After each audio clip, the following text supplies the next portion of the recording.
Halo teman-teman sales semuanya, pernahkah teman-teman masuk ke sebuah toko menawarkan produk, terus jawabannya adalah kalimat template seperti ini, maaf mas, belum ada yang tanya, maaf mas, belum dulu, maaf mas, itu produk baru ya, kalau di sini produk baru itu susah mas, di sini yang laku itu yang udah terkenal. Nah, teman-teman, itu sebenarnya adalah jawaban template ya. Itu adalah jawaban dari pemilik toko yang belum mau atau tidak mau membeli produk kita. Tapi teman-teman, apakah seorang sales itu kalau misalnya mendengar jawaban seperti itu langsung pergi? Tentu tidak, teman-teman. Jadi kita harus bisa mengcounter pernyataan dari pemilik toko atau pemilik grosir. Oke, kita akan bahas ya teman-teman. Ini akan sangat bermanfaat banget apabila teman-teman sales yang masih pemula dan sales yang sering ditolak ya. Jadi wajib banget untuk tonton video ini sampai selesai ya. Jangan kemana-mana, tetap di Sales Magic, rajanya jualan.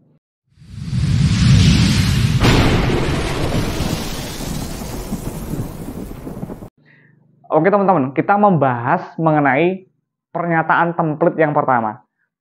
Maaf mas, belum ada yang tanya. Nah, kadang kalau misalnya sales yang masih baru ya, atau sales yang dengan karakter orangnya malas berdebat, oh ya dah bu, terima kasih.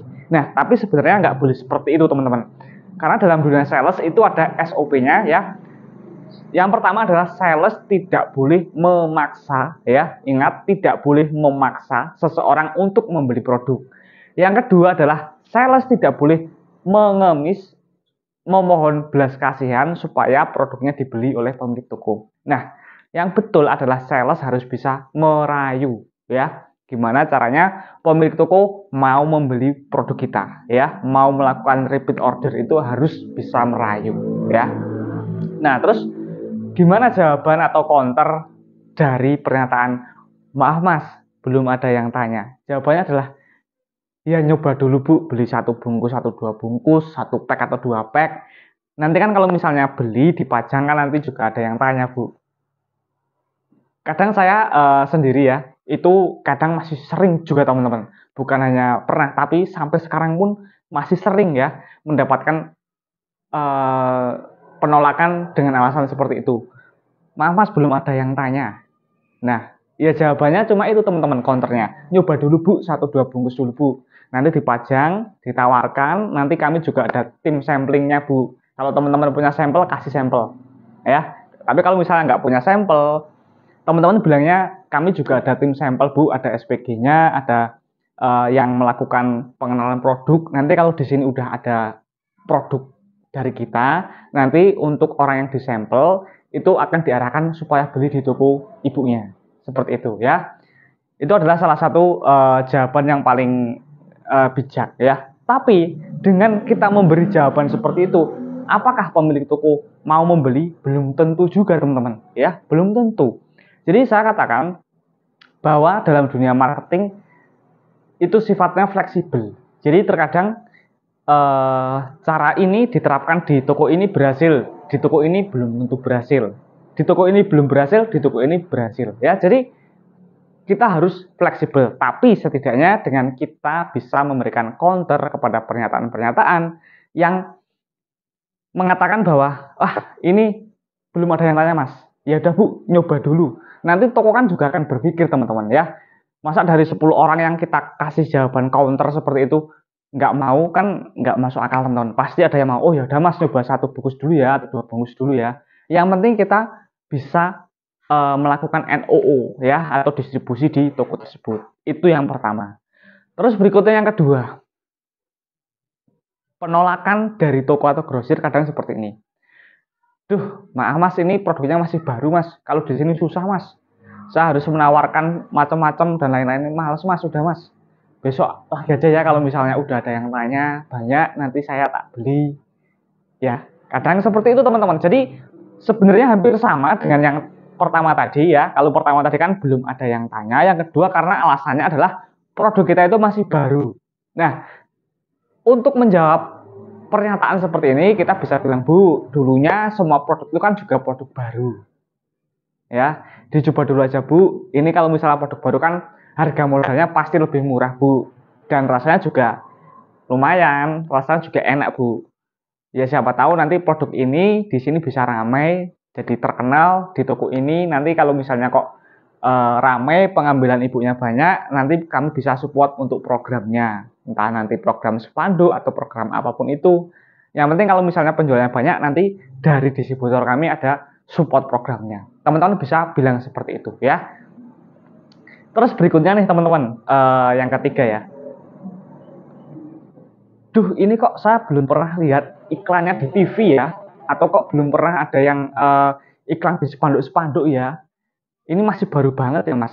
Soalnya misalnya belum masuk TV, belum masuk iklan ya, itu biasanya itu jarang yang mau beli teman-teman. Nah ini biasanya gini teman-teman, toko yang bilang seperti ini itu adalah menurut saya ya, itu adalah toko-toko yang mereka itu mau kulaan produk itu kalau misalnya mereka pernah melihat sebuah iklan ya. Nah, patokannya adalah iklan di televisi.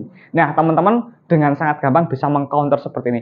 Bu, untuk sekarang ya, Bu, itu kan promosi kan udah lebih canggih ya, Bu, dari tahun sebelumnya. Nah, sekarang pun banyak stasiun televisi yang udah bangkrut, Bu, udah tutup. Nah, untuk promosi produk kami itu melalui Instagram, melalui platform sosial media Bu, lewat influencer dan lain sebagainya. Sambil kalian tunjukkan kalau misalnya ada video produk kalian seperti itu ya. Jadi ini kalau promosi di sini lebih canggih Bu daripada promosi di TV, karena kalau misalnya promosi di TV itu kan orang random. Nah kalau misalnya kami, produk kami itu adalah produk yang dipromosikan ya menggunakan atau melalui influencer yang tepat Bu ya, dan audiensnya juga tepat. Jadi saya yakin produk ini juga cepat atau lambat pasti juga akan terkenal Bu ya, seperti itu teman-teman. Jadi itu adalah beberapa penolakan-penolakan dari toko dan alasannya ya. Mungkin ada teman-teman lagi yang ditolak ya karena suatu hal, mungkin bisa tolong komen di bawah video ini, nanti saya bisa bantu jawab, saya pasti akan jawab ya. Oh ya teman-teman, mungkin ada lagi nih penolakan yang seperti ini. Maaf Mas, ini kok harganya kok mahal banget ya? Ini padahal harganya kan masih baru, kok harganya kok tinggi banget. Nah, gini Bu, jadi nggak semua produk baru itu harganya itu murah, ya. Nggak semua produk baru itu harganya murah Bu, tapi ada yang produk baru harganya murah, terus ada yang harganya mahal. Nah, otomatis ya Bu, kalau misalnya istilah Jawanya kan rego nggawa rupa, ya. Jadi kalau misalnya ibunya itu mau cari yang kualitas, ya jangan tanya harga Bu. Tapi kalau mau tanya harga, jangan tanya kualitas. Saya juga bisa Bu, kalau misalnya ibu mau cari barang-barang yang murah, ya. Saya biasa seperti itu teman-teman ya. Waktu saya nyales produk rokok itu banyak yang bertanya dan komplain, Mas ini kok produk baru kok harganya udah tinggi banget ya, udah sama kayak brand yang udah gede, hampir sama.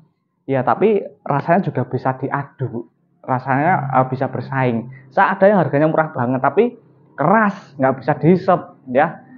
Saya punya produk kopi yang murah banget harganya, tapi ya rasanya ya bukan seperti kopi, rasanya seperti teh ya. Nah gitu teman-teman. Jadi selalu ada counter untuk setiap pernyataan. Jadi kita saat kita itu mendapatkan penolakan ya atau sanggahan dari pemilik toko atau pemilik grosir, kita jangan langsung pamitan mundur diri. Terima kasih ya Pak Bu. Jangan teman-teman, tapi kita harus cobalah, kita coba berikan perlawanan ya, kita coba memasukkan ilmu-ilmu marketing kita. Intinya jangan takut teman-teman ya. Yang penting kalau misalnya kita udah memasukkan ilmu marketing dalam penjualan kita, tapi toko bener-bener belum mau, ya udah kita tinggal. Ya udah Bu, kunjungan berikutnya ya Bu, saya datang lagi kalau misalnya ada yang tanya nanti kalau mau beli. Karena kadang memang ada banyak alasan orang belum mau membeli. Salah satunya ya memang toko itu belum punya uang, entah itu memang toko masih baru, entah itu habis belanja dari grosir, atau entah itu di hari kamu berkunjung salesnya itu banyak, jadi jadwalnya bentrok. Nanti kalau saya order produknya Mas, nanti produk yang sales lain yang udah jalan di sini nanti nggak kebeli ya. Kadang alasannya seperti itu teman-teman ya. Jadi mulai sekarang teman-teman harus lebih bisa untuk mengcounter pernyataan-pernyataan yang bersifat penolakan ya. Tapi ingat patokannya ya teman-teman, ingat prinsipnya. Jangan memaksa ya, jangan memelas. Tapi kalian cobalah merayu dan memasukkan ilmu marketing yang sudah kalian pelajari mungkin di channel YouTube Sales Magic atau di channel YouTube lainnya yang membahas mengenai marketing ya. Terima kasih teman-teman yang sudah menonton video ini sampai habis. Dukung saya dan channel YouTube Sales Magic menjadi channel YouTube nomor 1 untuk pembahasan dunia sales dengan cara klik subscribe dan aktifkan lonceng notifikasi supaya saat saya upload video terbaru teman-teman langsung bisa menonton video terbaru dari channel YouTube Sales Magic. Terima kasih. See you next time. Sampai berjumpa di video selanjutnya.